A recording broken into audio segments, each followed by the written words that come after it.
Question answer कर लेते हैं जी। क्वेश्चन आंसर इम्पोर्टेंट होगा, पूरा एकदम short answer type question, important. तो स्टार्ट करते हैं जी। ठीक, क्वेश्चन नंबर देखिए पड़ेगा, अगर हमने वाक शक्ति नहीं होती तो क्या होती।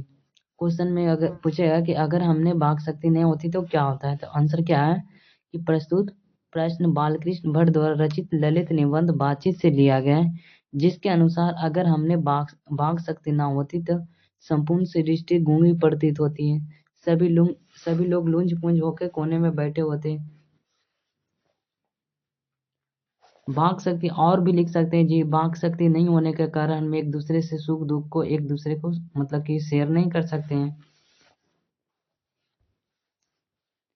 वाक शक्ति नहीं हुई तो क्या होगा, अगला आगे भी लिख सकते हैं, इसमें इतना ही लिख सकते हैं। ठीक, कोई दिक्कत नहीं, इतना ही आंसर दे देगा। हमें पूछ रहा है कि अगर हमने वाक शक्ति ना होती तो क्या होती। तो प्रस्तुत प्रश्न बालकृष्ण भट्ट द्वारा रचित ललित निबंध बातचीत से लिया गया है, जिसके अनुसार अगर हमने वाक शक्ति ना होती तो संपूर्ण सृष्टि क्या होती, तो गूंगी प्रतीत होती है। वाक शक्ति नहीं होने के कारण हम एक दूसरे से सुख दुख के एक दूसरे को शेयर नहीं कर सकते, ये भी आगे लिख सकते हैं अपने अनुसार, अकॉर्डिंग टू यू। ठीक, अगला क्वेश्चन देखते हैं। अगला क्वेश्चन क्या कर रहा है कि बातचीत के संबंध में बेन जॉनसन और एडिसन की क्या राय है। सबसे इंपॉर्टेंट क्वेश्चन कि बातचीत के संबंध में बेन जॉनसन और एडिसन के क्या विचार हैं। तो प्रस्तुत प्रश्न बालकृष्ण भट्ट द्वारा रचित ललित निबंध बातचीत से लिया गया है। इसके अनुसार बेन जॉनसन के विचार थे कि बोलने से ये मनुष्य का रूप का साक्षात्कार होता है।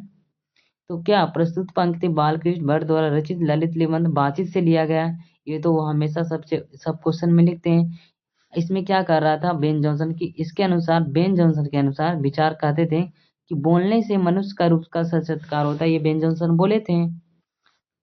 और एडिसन क्या बोले थे कि असल बातचीत कितने भी व्यक्तियों के बीच, तो दो व्यक्तियों के बीच। ये एडिसन क्या कह रहा था कि एडिसन के विचार थे कि असल बातचीत सिर्फ कितने दो व्यक्तियों के बीच हो सकती है। किसने कहा था, तो बेन जॉनसन ने कहा था, सॉरी एडिसन ने कहा था कि असल बातचीत दो व्यक्तियों के बीच होती है, जबकि एडिसन ने क्या कहा था, मतलब कि बेन जॉनसन ने क्या कहा था कि बोलने से ही मनुष्य का रूप का साक्षात्कार होता है। ये कौन कहा था, बेन जॉनसन ने कहा था। एडिसन क्या कहा था, असल बातचीत सिर्फ दो व्यक्तियों के बीच। एडिसन मतलब नाम, यानी जितने लोगों के बीच, यानी कि एडिसन ऐसे भी याद रख सकते हैं। ठीक, अगला क्वेश्चन देखते हैं।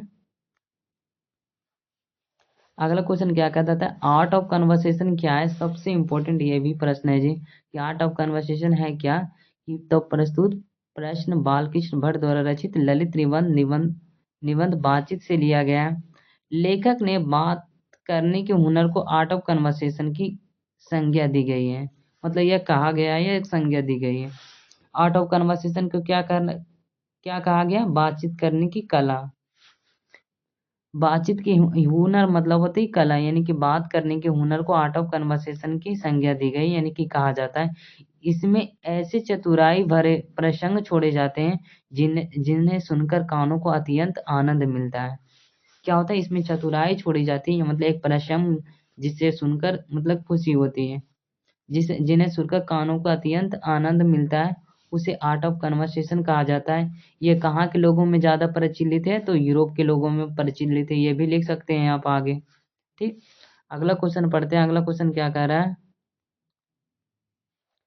कि मनुष्य की बातचीत का उत्तम तरीका क्या हो सकता है, इसके द्वारा वह कैसे अपने लिए सर्वदा नवीन संसार की रचना कर सकता है। तो प्रस्तुत प्रश्न बालकृष्ण भट्ट द्वारा रचित ललित निबंध बातचीत से लिया गया। मनुष्य की बातचीत का उत्तम तरीका अवाक रहकर बिना बोले स्वयं से बात करना। इसके द्वारा अपने अपने लिए सर्वथा एक नवीन संसार की रचना कर सकता है। फिर से पढ़ते हैं कि मनुष्य की बातचीत करने का उत्तम तरीका क्या हो सकता है। तो मनुष्य के जो बातचीत का उत्तम तरीका क्या है, तो स्वयं से बातचीत करने का वह उत्तम तरीका है। और यह क्या कह रहा है कि इसके द्वारा वह कैसे अपने लिए सर्वथा नवीन संसार की रचना कर सकता है। तो क्या लिखा है कि प्रस्तुत प्रश्न बालकृष्ण भट्ट द्वारा रचित ललित निबंध बातचीत से लिया गया है। मनुष्य की बातचीत का उत्तम तरीका अवाक रहकर बिना बोले स्वयं से बात करना क्या होता है, उत्तम तरीका होता है।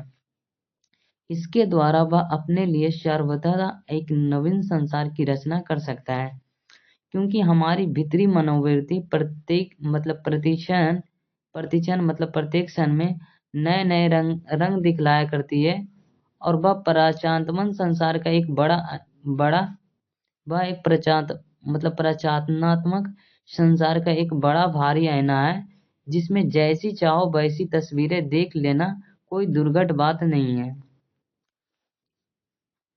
अगला क्वेश्चन देखते हैं, अगला क्वेश्चन क्या कह रहा है। आई होप वो क्वेश्चन आप लोग आएगा तो बना सकते हैं। क्वेश्चन नंबर 5 क्या कह रहा है कि राम रमोल क्या क्या अर्थ है, इसका वाक्य में प्रयोग करें। राम रमोल किसको, चार लोगों से अधिक के बातचीत को राम रमोल कहा गया। देखिए क्या लिखा गया। प्रस्तुत प्रश्न बालकृष्ण भट्ट के रचित ललित निबंध से बातचीत से लिया गया है। चार से अधिक लोगों के बातचीत को राम रमोल कहते हैं। चार लोगों से अधिक के बातचीत को क्या कहते हैं, तो राम रमोल कहते हैं। इसका एक वाक्य है, यह हो सकता है कि मोहल्ले के नुक्कड़ पर ताश खेलते खेलते राम रमोल हो रहा था। एक प्रसंग लिखा गया है कि मोहल्ले के नुक्कड़ पर ताश खेलते खेलते क्या राम रमोल हो रहा था, मतलब कि टाइम पास इसको एक प्रकार से कह सकते हैं राम रमोल का। यहीं तक ये समाप्त हो जाते हैं जी। आई होप अगला क्वेश्चन, यही क्वेश्चन 5 ही है। आई होप आपको समझ में होगा। पीडीएफ के लिए टेलीग्राम में practice and revision class notes के, यहाँ पर क्या होता है, नोट्स नोट्स के नाम से होगा practice and revision class notes, notes के नाम से होगा टेलीग्राम में। अगर नहीं होगा तो यह नंबर व्हाट्सअप नंबर होगा, इस पे व्हाट्सअप ग्रुप में जोड़ देंगे, मैसेज कर दीजिएगा, हम जोड़ देंगे। यहाँ पर पीडीएफ प्राप्त होगा भी, ऑफकोर्स फ्री पीडीएफ होगा, सब चीज़ आप लोग एग्जाम के लिए सब फ्री होगा। ठीक, मैसेज कर दीजिएगा, फ्री पीडीएफ आप लोग का दे दिया जाएगा। Okay okay okay bye. अगर नए होंगे तो सब्सक्राइब कर लीजिएगा प्लीज़। ठीक, सब्सक्राइब कर लीजिएगा, ठीक, नए होंगे तो।